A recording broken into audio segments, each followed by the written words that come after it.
Di RUPTL 2025 hingga 2034, pemerintah menetapkan penambahan energi listrik yang bersumber dari PLTU batubara itu di 6,3 gigawatt.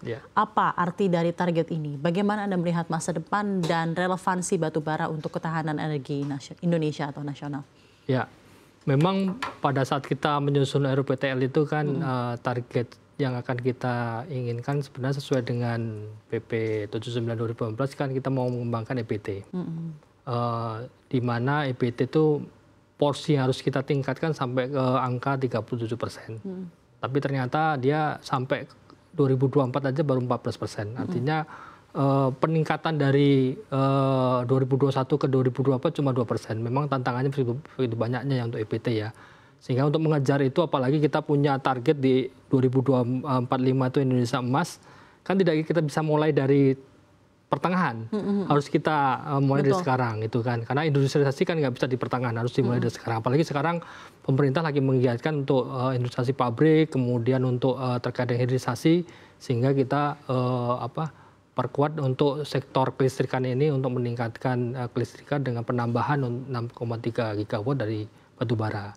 Dan dari posisi cadangan dan sumber daya kita cukup memenuhi untuk yang 6,3 gigawatt itu. Baik, bagaimana Anda melihat kebutuhan batubara sebagai sumber energi dan di sisi lain bagaimana sebenarnya transisi energi dari energi fosil ke energi baru terbarukan? Apakah akan ada transisi EBT dan termasuk pensiun PLTU batubara di Republik Indonesia? Apakah benar akan terjadi, Pak? Itu tetap menjadi komitmen pemerintah ya, karena kita sudah tanda tangan Paris Agreement di 2060 kita harus net zero emission dan lain-lain, dan kita pastikan 2060 itu bisa menggunakan EBT sampai ke 73%. Dan 2000 berapa Pak? 2060. Oh, 2060. Sisanya memang masih menggunakan fosil tapi sudah menggunakan teknologi CCS dan CCUS. Sehingga target-target EBT harus perlu kita tingkatkan di samping pengguna batubara masih kita gunakan, termasuk nanti penggunaan teknologi untuk yang CCS dan CCUS. Artinya EBT tetap kita kembangkan, pensiun dini PLTU juga masih menjadi prioritas kita untuk diselesaikan di awal-awal 2025-2030. Berarti kan sebenarnya pengadaan energi dengan batubara ini masih akan terus berjalan dalam waktu yang lama ya Pak ya? Karena kan tadi Bapak bilang 2060 saja itu bauran energi baru terbarukan itu di 73% ya Pak ya. Tapi kita tetap menggunakan effort dari CCS dan CCUS untuk menekan emisi karbon. Evaluasi Anda terhadap CCS dan CCUS di Indonesia sendiri seperti apa Pak? Ya emang ini teknologi yang cukup bagus ya untuk mengurangi karbon ya. Cuma problemnya kan masih belum banyak teknologi ini dikembangkan.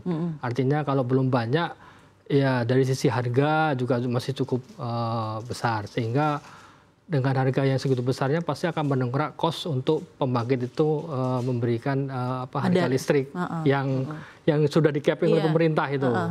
Jadi artinya pengembangan teknologi CCS ini harus menjadi prioritas kita untuk bisa menekan harga CCS sesuai dengan pagu yang kita sudah ditetapkan, standarkan supaya harga listrik itu tetap ter-capping sesuai dengan standar kita. Oke, baik. Gitu. Tapi dari sudut pandang Anda Pak, apa tantangannya untuk menjaga target yang terjadi gitu ya, menuju net zero emission? Di satu sisi juga batubara bisa tetap menjadi salah satu sumber ketahanan energi nasional dengan emisi karbon yang terukur, Pak. Ya, menurut saya sih pemerintah saat ini kan untuk batubara kan salah satu strateginya kan hilirisasi ya yang akan dikembangkan. Ya, amonia jadi amonia itu ya Pak. Ya? Termasuk untuk DME dan lain-lain. Kan DME ya betul. Komitmen pemerintah itu kan menjaga ketahanan energi. Artinya ketahanan energi itu bisa dari sisi fosil, bisa dari sisi EBT dan lain-lain. Nah, kita menunggu EBT ini bisa berkembang secara baik dengan harga yang kompetitif. Ya dari sisi fosilnya juga harus kita perbaiki tata kelolanya. Di samping dia harus mengurangi karbon, kemudian juga untuk pemanfaatan ketahanan energi yang lain. Misalnya untuk DME dan lain-lain.